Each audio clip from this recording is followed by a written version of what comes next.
Welcome to the Digital Analytics Power Hour. Tim, Michael, Mo, and the occasional guest discussing digital analytics issues of the day.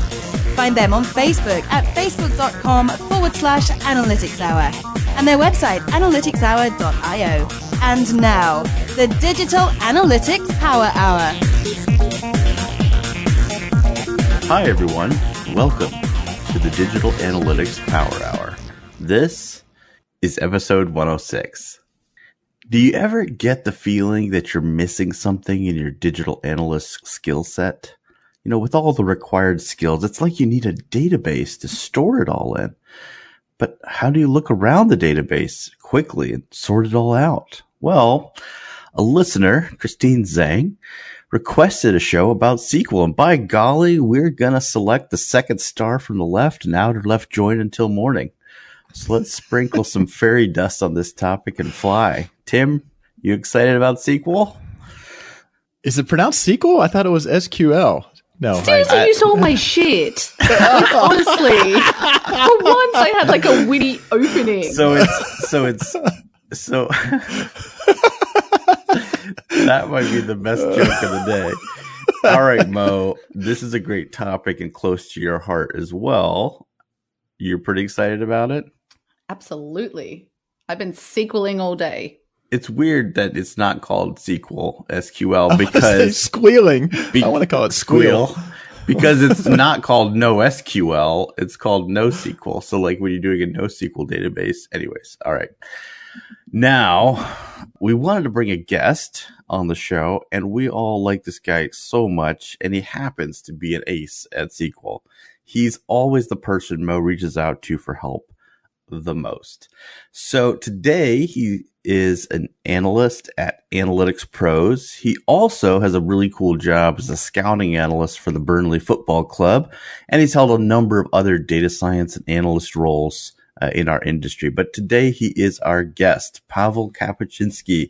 Welcome, Pawel. Hi, great to be here. How do you pronounce it? SQL or SQL? Oh, I use both to confuse people. Okay, good. But more importantly, GIF or GIF? That's actually a good perspective. How do they say it over where you're at over in Europe? Is it GIF or GIF? GIF. Who says GIF? GIF, good. Thank you for settling that. Everyone, Mo, everyone. All right, let's get started. So talk a little bit about, I think, Pawel, maybe just a little bit about your background, how you got into SQL and where you've seen it used in your career as an analyst. And I think from there, we can jump into, just talking about, how we use it in digital analytics or data analytics more generally. So I started with SQL because I had to. So we had some project of implementation, some transactions into GA, and we are looking at, okay, are we correct with our implementation? What's missing there? And the only way to actually know that was to check in transactional database if we have all we need in GA. So yeah, I had to learn SQL to do that, to do this cross-validation of tracking. So that was querying a backend database for transaction counts to match to transactions in Google Yes, exactly. Analytics. So we wanted to know how off we are and how much we can trust our GA data. That's pretty similar to what we had at the Iconic, where we had like all of our transactional data sits in a database, and then you would be using analytics data as well. And often you're trying to like kind of compare or pull one source of truth, which is going to be your own database. Yeah, exactly. Well, let me ask, did you know R or Python before SQL? I knew R, so I started with R. R was my first programming language, other than some tries to use JavaScript for some implementation. But for data, R was first. And then I started using SQL just because that's the only way to connect to database. So even if you want to connect to the database with R, you still need to know SQL or SQL. I mean, if the database had an application that was running the database that had an API that had a package from R, do you think you would have? I mean, it seems like inevitably you would have gotten to a point where you were in a database where you couldn't connect to it with R, but I mean, you could have connected to it with R. I guess you just would have been writing SQL through R and just adding a layer of coding. It's basically this. Like most of packages you mentioned that connect to the databases, it's just you applying SQL code as a string, and they translate the string and send this as some request to API. So even though there is a package, it's usually just accepting the string, and the string is SQL that you're going to pass to the database to get the data back. Okay, you are now across 3 languages. Has everyone just been, I need to do this to do my job kind of learning thing, or have any of them been like a conscious choice? Hey, I just want to pick this up. I think SQL was definitely the one that I needed to perform my job, just because, as I said, getting some information from databases that are not available in other ways. This is the need. You cannot replace that by anything else. Some companies, I know that there's many financial industries that actually provide some drop-down dashboard when you can just build whatever you want and it returns you SQL and returns you data that way. But that wasn't the case for any company I worked for. So I never was able. I actually had to learn SQL to start using it, to do my job. Yeah. I feel like it's becoming an absolute necessity. Like you can't be an analyst in any capacity without knowing SQL. And I don't know what the jobs are like in the States, but from our discussions, I imagine Europe is pretty similar, where every company has some type of database. And I kind of did the same thing. I learned it on the fly just because you had to. You couldn't access the company's data without it. But Tim, at SDI, is that a skill that most analysts would have, or that they even know that they need to have? Well, I mean, it's interesting that, like, Pawel, if you came in through, or in Mo as well, that you started through call it a traditional transactional database. And that's back when I did SQL more, and I have not kind of really gotten the rust kicked off. It was kind of out of necessity, but it was what I would think of as a more, a traditional relational database. I've got these handful of tables I need to join, and it's kind of to me, it was kind of an easy thing. You get with a pretty simple select statement from one table, then all of a sudden you're like, oh, I need data from another table. Let me do a join. Okay, what's the difference between an inner join and an outer join? What's kind of I grapple with is when BigQuery comes along with GA data. I mean, it's kind of just one big table, but the stuff that you need to do to sessionize and do other work with it, the people we have who are doing Python and R are also doing SQL. I think we have plenty of analysts who really aren't doing any of those. For me, as I've tried to sort of ramp back up, it's a much bigger jump to get to diving into BigQuery with SQL and trying to basically replicate stuff that could be done even just in the web interface for GA requires a lot. Like, that's a bigger step than where I think diving into a database where we have a transactions table and a customers table and we're joining those together. I don't know if that's answering the question. Do you think that's just because of how Google store data in BigQuery, which is freaking unique and weird? Yeah. Do you think it's just, I feel like the learning curve is learning about how it's structured and saved, rather than necessarily the skill set being any more difficult? I mean, I think it's kind of awesome in that it's basically one table, which is really hard to pull off. I think you guys can correct me if that's a gross oversimplification of it. I think it's more the nature of web data and the fact that it's time series data and the concept of a session, right? To me, fundamentally, if you look at an orders database or a products database or even a CRM database, not that there's not some element of time in it, but you're fundamentally looking at this entity and the attributes of that entity. Whereas with web data, you're looking, the data is fundamentally structured as, well, you could say it's either, content or actions, or I guess it's like it's users, and there's this time element. So I don't so much, having looked at like Adobe's data feed and what's involved there, you basically have to build yourself a database and figure out a schema for it. And you have to do a lot more work to even get to the start line. And then you're off to the races with SQL. I don't know. I literally know the least about this. I have no idea what the point was there. Like, you lost me. Well, I mean, I think Google's design of the BigQuery tables for Google Analytics data is actually pretty clean. Like, having worked with databases where to do a simple thing, you really have to join like 5 different tables. So it takes that, you're looking at a entity relationship diagram, you're trying to figure out where the joins are and what you can do, and you have to do a bunch of joining. Yeah, but I actually feel like that's easier. I found, and Pawel knows this because I would be heckling him, being like, I don't understand what the heck this unnest thing is in BigQuery. Why do I need to unnest something? And like, it really, and I don't know if it's because I learned in like a traditional database first and then went to BigQuery that I found it harder. Pawel, which did you learn first?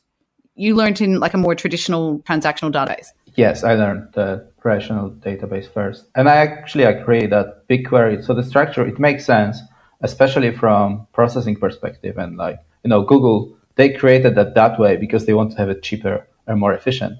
And because you could create the BigQuery, like GA data feed in BigQuery the same way as any transactional database is created, having each hit a separate row or each information for each a separate row. But it would just, the processing time and the size of the table and everything would be much more expensive and less efficient for Google. So that the whole nesting thing they did was just for them to save the money, save the storage. But yeah, I actually agree that the unnesting part in BigQuery, it's pretty complicated, and it's like you don't actually need to understand what's happening, but you need to know what to do to get what I want. So just for those who maybe haven't actually seen the data, the unnesting is that's happening because each row of the table is an entire session.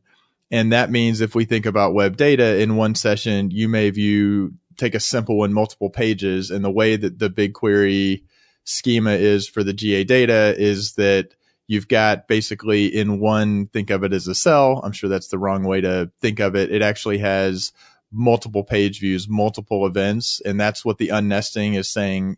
If I have one row, but I actually have multiple things that happened, I have to unnest it. Is that did I just butcher that or? Yeah, this is exactly. So basically after unnesting, each event or custom dimension, whenever you have becomes the one row. Instead of one row being session, one row is the part of the hit that you're trying to get information about. So for example, if within the one hit, you have 20 custom dimensions, then this one hit becomes 20 rows. And that's where I kept getting totally stuffed up. And I actually had this epiphany the other day, which, I should have realized months ago. The unnesting, because I always was trying to like call custom hit level custom dimensions with hits, and I couldn't understand, and I was doing it separately and creating all this really complex stuff.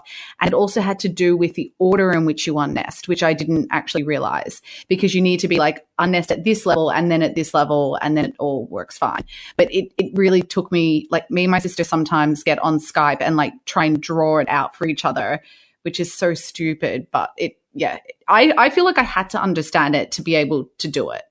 If you guys both, because you guys both then started with kind of call it a traditional flat tables relational database learning SQL. If you wound the clock back and said you could start over, do you think it would have been faster or to your benefit to have had your first forays into SQL be with GA data and BigQuery? Or to me, it seems like most of the databases you're going to run along are kind of more similar to the databases you guys started with. And then it's been the mind kind of twist to work with the GA data. What do you guys think? I think that it wouldn't help that much. I just think because if you actually learn this unnesting part of the BigQuery GA feed, then if you start adding some extra information from other tables, then this whole table, it becomes the relational database that I've been using before. So this is just extra layer of information that's coming with GA feed. So it's unless this is the one thing you need to do for some fields, not for all fields that you're having. So if you want just session level information, then you won't need to do any unnesting, right? But as soon as you have some more granular information about what's happening in your sessions, then you need to add that part. So I think this is just one small part of the whole process of learning SQL. And it's hard because it's hard to imagine what's happening there. And this is really like, if you draw, actually like put a piece of paper and draw BigQuery database, then it start making sense why you need to do that. So it's like the best. I think Donald Phipps created some visualization of how the BigQuery database, how the GA feed to BigQuery is structured, and it really helps to like see the whole picture. And actually, after that, it will come more natural to you to do this unnesting. Has somebody done that, or you're just saying once you start bumbling around, if you personally start doing it, like, is there documentation out there where somebody has said, this is useful? I think Donald Phipps did that. Of course he did. Now, I feel like you have to know both. And I actually feel like maybe it was better learning with a more, like a more simple, I guess traditional, simple, whatever you want to call it, like transactional database, and like understanding what was going on. And also, like, I was using Snowplow, and Snowplow is, saved similarly, where you have, hits in one table and, different levels of data saved in separate tables, and like learning how to join them, I think, is really important. And then you just kind of have to deal with the BigQuery nuances once you start. I don't know. I feel like either way, for me, I need to understand what's under the hood in both circumstances, because once I actually understand, okay, this is what it looks like, and this is what this line means and that, and when I join, I do this, then I understand it. If someone's like, you just need to do this every time, I'm like, I don't get it. And then I'll really struggle. So like either way, you've got to learn it, right?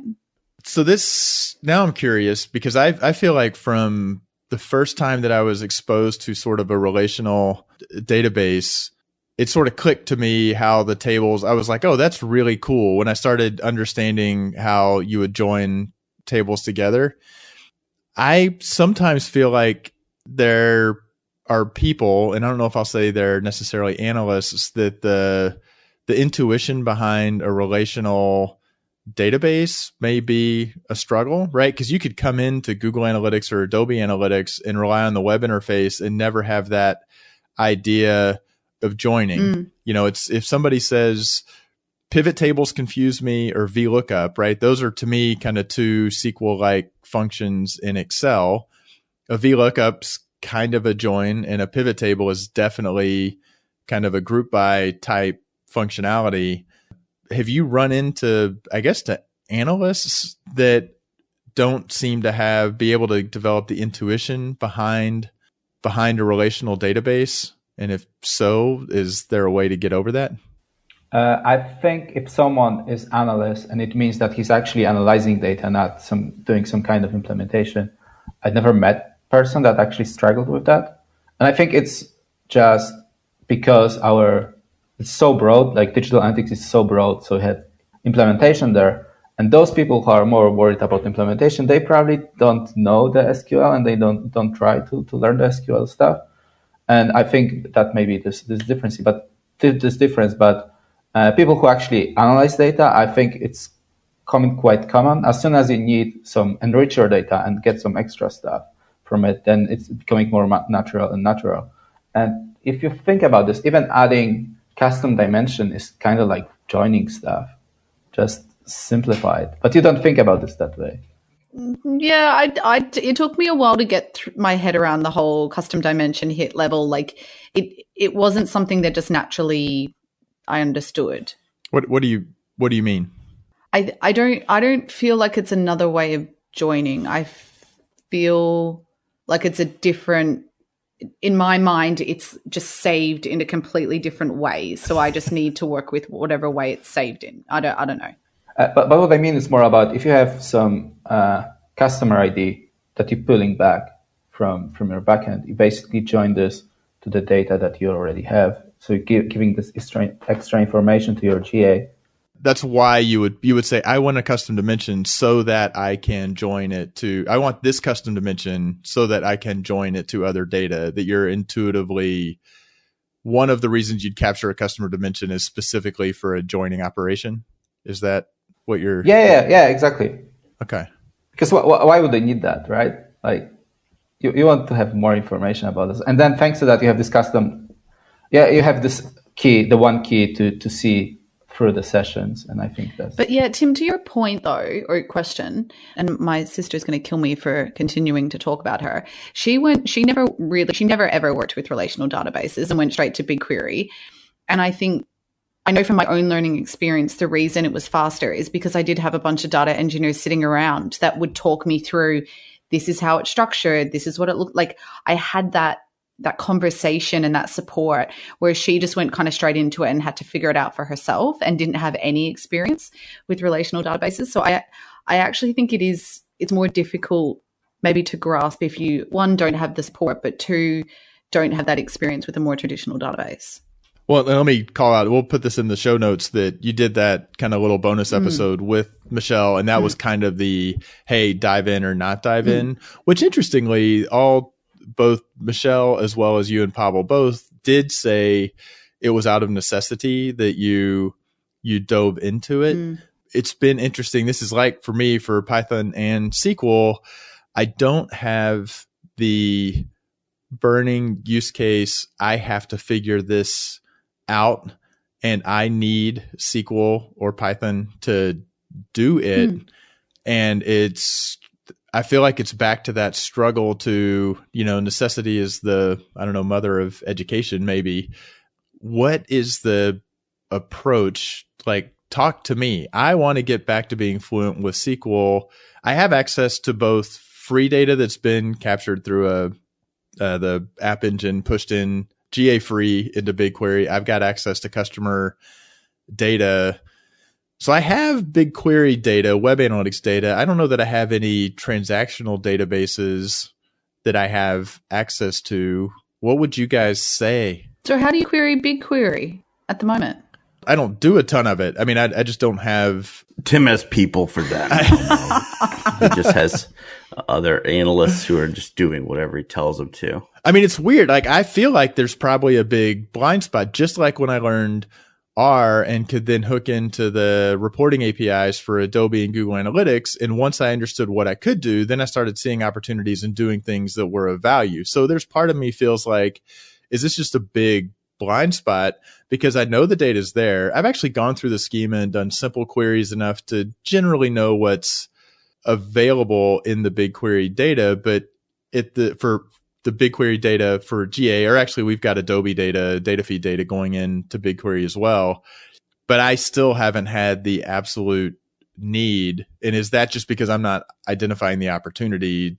I don't know. I can't figure out how to get over that hurdle. I know how. Have I lost you again? How? I can send you more code for you to review, which has heaps of SQL in it, which does also lead me to my next question, actually, Pawel. Someone was reviewing my code not too long ago, and one of the pieces of feedback I had, so this is in my quest to get less sloppy with what I'm writing. I'm learning all of these things.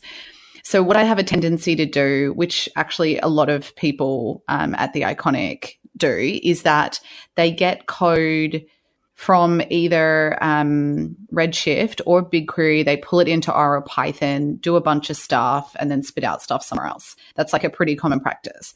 But one of the pieces of feedback I got was that I should be doing more in my SQL rather than just pulling my SQL often can be pretty bare bones, and then I do all of the manipulation in R.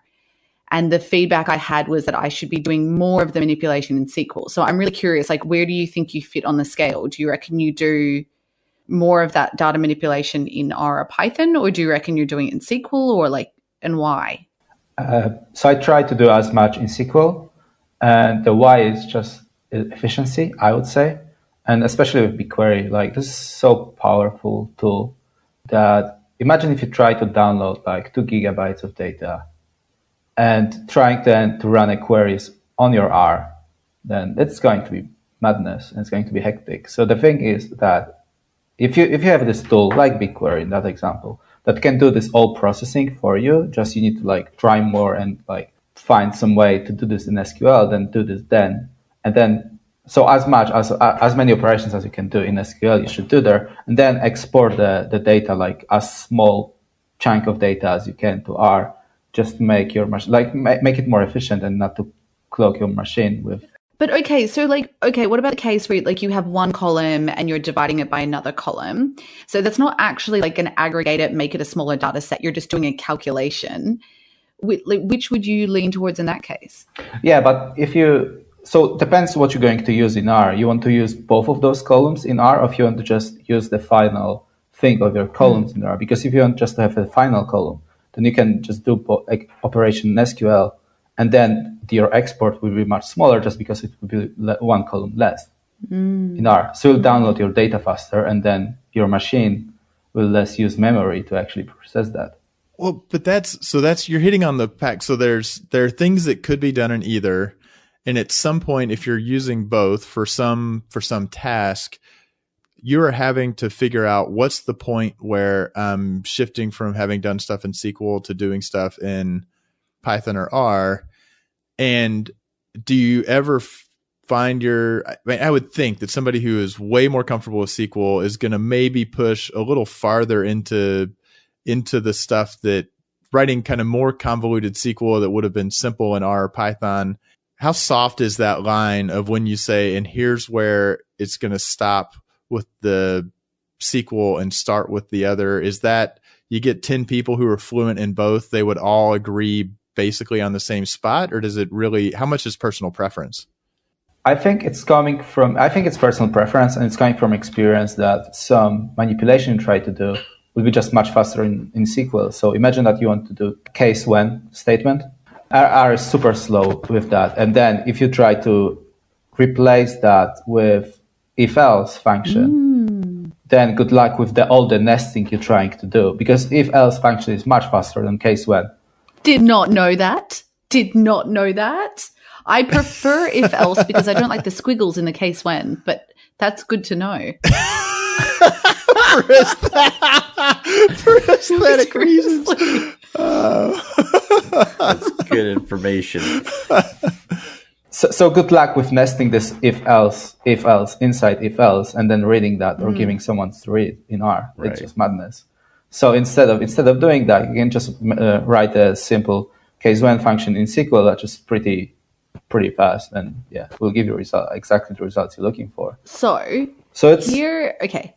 Yeah. Basically, I'm on this quest at the moment to be less sloppy with code. And one of the other tips that I had, and I understand from an engineering perspective why this would be good practice, but from a actual, personal perspective, I find it really tough. So one of the things that was recommended to me was that in the case, so let's say you have a chunk of SQL that's sitting in R or Python, that instead of pasting in the SQL, you should actually be calling in a separate SQL file that has the code in it. Does that make sense? So instead of just having it as a string in your R code or your Python code, you would actually be referencing a separate file, which has your SQL code just saved as a SQL file. And that for like code reviews and all that sort of stuff, that's actually better practice. But then I'm like, oh man, like you could be reading one chunk of code in R that references 5 different SQL queries. So to actually get to the bottom of understanding what's going on, you would have to go back and reference 5 other files. What are your thoughts on this? What do you think about it? I'm pretty sure that this idea came from some programmers and software developers, because if you think about some Python code, it's basically whatever you do in Python, you're trying to save as some functions and then save as a files and then access those files. So all packages are some files saved. So I think this is a similar idea. I would say that my code is not as clean as that person would like to. I'm trying to make it cleaner, and I'm trying to get these things, these best practices. So I'm pretty sure that it's just easier than for a person, because imagine that you're getting your file where you have this one big, like 1,000 rows, and inside this 1,000 rows you have 500 rows of SQL. And then going through that would be so much harder inside the R file, especially we have no formatting for SQL in R. So then it would be so much easier to go to that file and then look at this file with formatting of SQL and then reading that from there. So I'm pretty sure that, I think we analysts don't have this QA experience, so we're not actually doing keeping something because someone is going to read after we finish our work. So we don't have these things, and we think, okay, I did that, So this is easier for me, and I will save this 5 minutes of not creating extra file for that. When actually, if more people are using the same code, it will be easier for them to have this in separate files. Is there the same concept? Because I've run into that. I mean, the scrolling, like, it's a funny thing with coding that's come back to me, that when you wind up with 1,000 rows, or even if it's just R, it can start to be unwieldy. And definitely that's one of the reasons of doing, like, including files, saying, can I modularize this and put functions in a file and include those? And now I have more files, but none of them are that long. And therefore I've got kind of a structure that makes sense. Is there that concept in SQL where you can have nested SQL in separate files? Like, I've never. Can you modularize SQL such that you don't have 500 rows of SQL, that you're referencing multiple SQL files, or is there not that concept? I don't think you can actually have it in SQL. I think one file is one execution usually. Okay. Yeah, I have seen SQL that is like 5,000 rows. Yeah, they're usually as big. You have if you have some extra things like insert a table, create a table, then usually it looks like you have 5 different codes to execute, but it's still treated as a one file.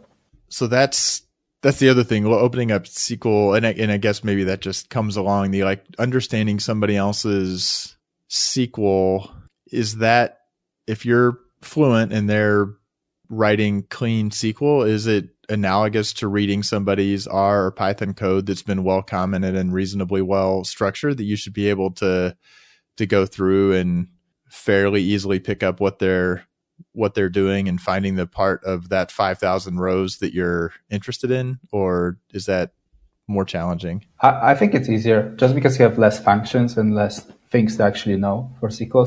You don't have to say, what does this do? Okay. Yeah. So it's like, it's rarely like SQL, like, I think for Analyst, SQL is mostly like some aggregating, joining stuff. So if you are aware and you know the schema of the table that this query is going to work on, then you actually will be able to quite easily read that and understand that. So instead of, like, you don't have this many thousand libraries and then where you need to go to documentation and figure out what's the input, what's the output of every function in that library. In SQL, it's usually much easier. And even if you have some advanced functions, like some Windows functions, that are usually named the way that you actually know what to expect. Like, function is called first value, which means that you'll get first value, or function is called count, which you know that it will be some counting there. Yeah, I think SQL is easier to read. Like, even just in the workplace, like, you see people, they don't, in R and Python, like, people leave comments and that sort of thing. In SQL, it's like you don't need that because it's almost so logical and I don't know. It's almost like you would speak, like, sum this and count this and join it to that. Like, it actually it seems more logical to me. So that's weird. So then what actually drives the different flavors of SQL? And in the BigQuery world, there's definitely always the standard versus legacy. But my understanding is I've never really understood if it's fundamentally just, select from, where, group by, count. What are the actual differences of the different flavors of SQL, and how much do those actually come into? How quickly do you run into, oh crap, I'm using a different flavor of SQL, I need to change the actual query? So it's obviously vendor's fault, as always. Same as we cannot find vendors that will agree what session is, the same way vendors of databases, they couldn't agree how to structure their languages. So different companies started to develop different things, and that's why there are some small differences between some languages. Sometimes how you call the table, but sometimes, like for MySQL, you actually don't have full join, for example. So some function is missing. Then some you don't have what? Full join. Full join. Whoa. Full join. Yeah, you have just inner join. Wow. So in MySQL, instead of doing full join, you're doing the left join. Then you creating the second table where you have right join, and then you just unionize the table. So you create the union, and you're just putting one table on top of other. That sounds really painful. Yeah, I can imagine. That could be a problem for many people. Oh, man. So I think coming back to your question, you're learning that by trying to do some stuff and you see, okay, it doesn't work. Why it doesn't work? Okay, because I tried to do this in different SQL version and now I need to switch this. So what's the story behind standard and legacy in BigQuery specifically?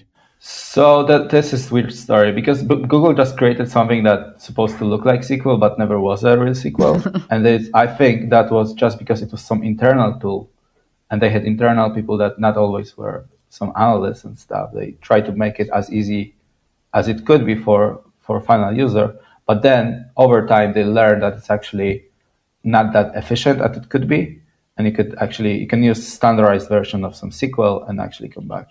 But there was also a lot of limitations. Like there's a lot of things. Like I started learning on legacy SQL and then had to migrate, which was painful in and of itself. But now that I'm on normal or standard SQL in BigQuery, there are so many functions that you couldn't do, especially as it pertained to like date functions and things like that in legacy SQL, that you would just be like banging your head against a wall because there was just no way to do it because it just hadn't been built. So can either of you actually think of one specific example of something that was in like when you had to do that migration? Because I don't know anything besides that. You just kind of referenced that date functions. Did it change the way that you were the working with dates in legacy? Then you had to change to something more powerful but different in standard SQL. Like what's one example of as you were having to do that cut over that you had to actually go and change the query? I know the tables, and Pawel will know this more than me, but there was an issue because they separate them by day. And so you had to change actually how you queried them by day when I swapped over. I remember that being a pain in the butt. Yeah, the other thing, some cloud functions don't work with legacy SQL. So if you, for example, want to, like, it's not actually trying to get the data, but if you try to schedule your query, then it doesn't support legacy SQL anymore. So you need to use standard SQL for that. So there are some functions of this whole Google Cloud infrastructure that just limits the legacy, something that they actually build. But I don't think I knew that there were some things in cloud that didn't support legacy, which is actually kind of funny. This is because the scheduling queries is actually pretty new. I think it's still not fully released, so it's still some kind of beta. But yeah, this is the one thing that you cannot actually use the legacy. The other thing is that if you want to create user-defined functions for stuff, also you cannot do this in legacy. You need to use standard SQL. Wait, so what's a user-defined function in a SQL context? So, for example, let's say that, so the way that Google stores the data, the money information, it's 1 million just to not make it float. So the way they want to store the data is if you have any kind of money, instead of $2, it would be $2 million. This is how they store the data. And then if you want to write a function that every time you call the function on any of the money fields, it will just do this, just divide it for yourself instead of doing this whole calculation. So yeah, by yourself, then you can use this define function that will do that for you if you call it on that field. But you actually define the function. Yeah. There's SQL that you actually define it within the query. I mean, kind of like you define a function in R or Python, and then you can call the function. Okay. Yeah. So actually, on top of the query, you can define the function. So you cannot reuse the function. So it won't be you actually need to have a function in the query you try to run. So it needs to be on top of your query. And what's actually pretty useful that you can also have a function in JavaScript for standard SQL in BigQuery. So if you want to do some really complex stuff with your data, so for example, you want some loop over your data that you cannot loop in SQL, then you can loop in JavaScript and then it will return you whatever you're looking for there. No, but Pawel and I were having a conversation about user-defined functions a while ago, and I'm like, when will I ever need to know this? This is like next level. And then, of course, you come out with actually a really good use case for why I would need to know it. So if someone wanted to start learning SQL, where do you suggest they start? Where's a good place to get a sort of a basic understanding or some basic experience? So my favorite places I always reference when someone asks me that question is W3 School. They have pretty good explanation of SQL. There is Mode Analytics tutorial that's also covers a lot of material. You can test all your queries there. then I would go to your BI and ask for access to your transactional database or whatever your company is doing, and just like start asking the business question that you can try to answer with SQL, and then start thinking about the cases, how I can enrich my data with some extra information from outside of GA with that information that's coming from different databases. So when I was working for a betting company, we couldn't track all information about the bets that were placed. We had transaction information, but actually having all information about the bets wasn't possible to keep in GA just because the infrastructure of GA couldn't support that. So what I had to do every time, I could just go to BigQuery, get information about transaction ID. And then if I wanted to know what exactly bets were part of this transaction, then we had to go to the transactional database. So if you think about your company, if you have some information that you don't have in GA and you want to start using for some analysis, then I would recommend that. And also there is a pretty cool website. I think it's called HackerRank, when you have actually tasks of SQL and just going them, it gives you answer to those wrong or right. So pretty good way to learn after you take all those tutorials and read the other information.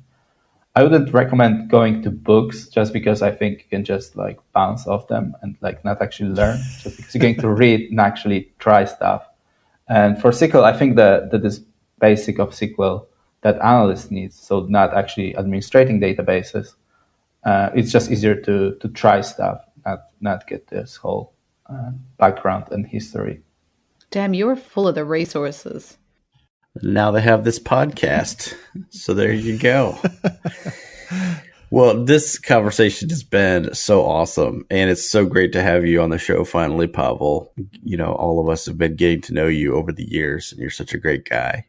And one of the things we like to do on the show is go around and do a last call, something that we found that's interesting and fascinating that we wanted to share with our audience. So, Pawel, you're our guest. Do you want to go first? Yeah, I can do this first. Okay. I would like to recommend a book, which is pretty close to what I do a lot in my free time. The book is called Edge: What Business Can Learn from Football. It's written by English football writer Ben Littleton. But basically, the book covers how some businesses get inspiration for football teams and how they translated problems of football teams to the business world. I think that the problem that digital analytics community has is that we not try to learn from different communities and from what was actually achieved somewhere else. And we're missing that exchange of information. So I think we should try to find as many inspirations from outside of our industry. So even for that, I think that book just gives you a different point of view on some stuff would be something. Pawel, you know that we don't support that on this show. We cannot. No, I'm just kidding. How much do you have to know and understand football to, you think, to get out? I mean, you're kind of a sports, and you've been even in this football data. I'm not really it's not only about the football. So you don't need to understand the game and what's happening on the field. There's a lot about the culture of the teams, and you can actually get what we can learn from culture of the teams. So there's like team in Spain that they only hire players that are from the region that they are, and they're like pretty successful over the years. And there's like explain how the business can learn from that. So that many examples of the different cultures of the teams and what we can get from that. So you don't need to be actually a fan of the game to enjoy the book. Yeah, and just for our U.S. audience, we're talking about not American football, but football the way the rest of the world understands it. Yeah. Okay. Mo, do you got a last call? Do you have an anti-last call? I have an anti-last call. I am being a bit of a rebel. So I had this really interesting conversation towards the tail end of last year, where I was talking to someone about how much we should all tinker in our spare time. And we've actually talked about it on the show before, like, can you actually be successful in this industry if you're a 9-to-5 person who finishes at 5 o'clock and walks out the door? And anyway, we had this really great discussion about it. And one of the kind of, I don't know, aha moments that we had chatting was that you also need time away.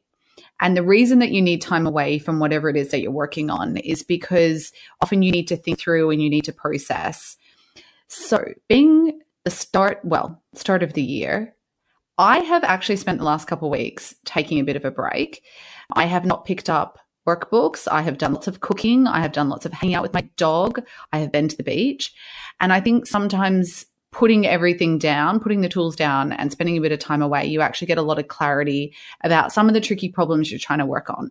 So the reason that it's an anti-last call is also because when you actually pick up a book that you just want to read for fun, which Tim never does because he's an overachiever.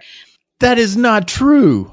No, it's like you just suddenly are like excited to go to bed and read your book because it's not, something to do with stats and R, and which Tim just does for fun. No, you cannot paint me. I have read more John Scalzi, I think, than Helbling has at this point, and he's the one who introduced him to me. Yeah. So, yeah. Well, I guess, is that going to change your last call then, Tim? No. He's going to be like, so I read 3 books over the holidays. It was great. They were all about R. So here, fuck. So I'm going to have an R one. Well, so I was going to relate it to this episode, and that, as I understand it, so one final little SQL. Am I right in that SQL, there is really no visualization capabilities within SQL? Is that right? Yeah, I don't think there is. If there is, Okay. there's some tool that pretends that it's in SQL, but actually there's some other things going on. So there's some code that's pretty limited code that's generative art with R, where you basically, so it's kind of, it's frivolous, but it's using R to actually generate different patterns, and many of them are kind of cool and mesmerizing patterns. So that's my definitely not an idle, not industry related thing, but the generative art code with R to make fun and interesting patterns. Bedtime reading. What do you have?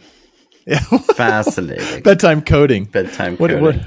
What do you have, Michael? We can't wrap up fast enough in my mind. Actually, I've got a couple of things. Well, first off, I can't help but mention, even though it might even be too late to get tickets, but go check it out.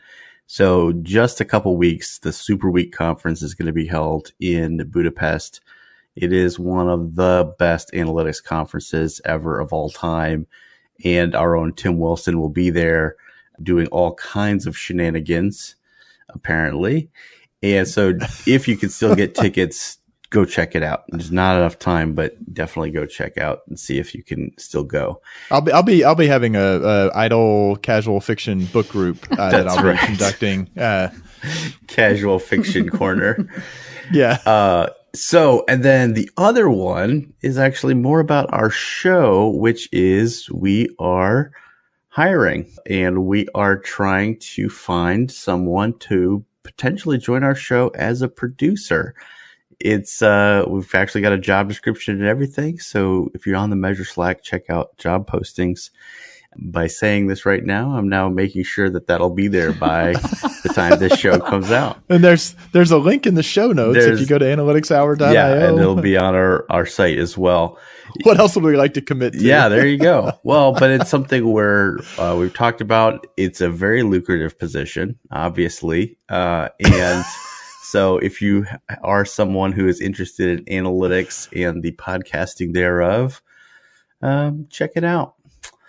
Okay. Well, anyways, thanks for doing last calls, everybody. And this has been a really good conversation because unlike how I feel sometimes these conversations go where they're very philosophical about these things, I felt like this was very accessible and had real tactical knowledge that was being shared. And so that, I think, makes this kind of nice. So, Pawel, thank you so much for coming on the show.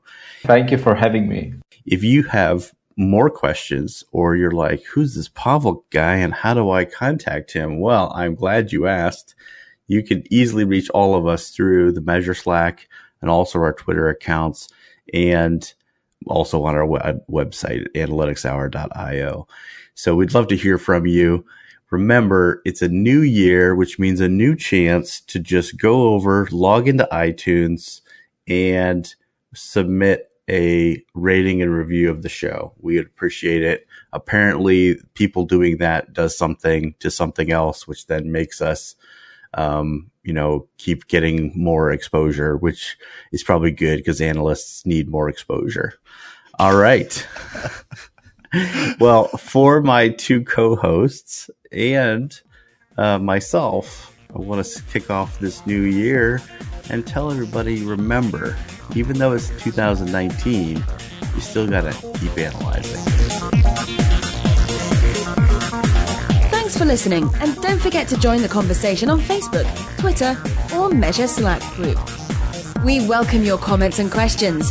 Visit us on the web at analyticshour.io, facebook.com/analyticshour, or at analyticshour on Twitter. So smart guys wanted to fit in, so they made up a term called analytics. Analytics don't work. Analytics. Oh my God. What the fuck does that even mean?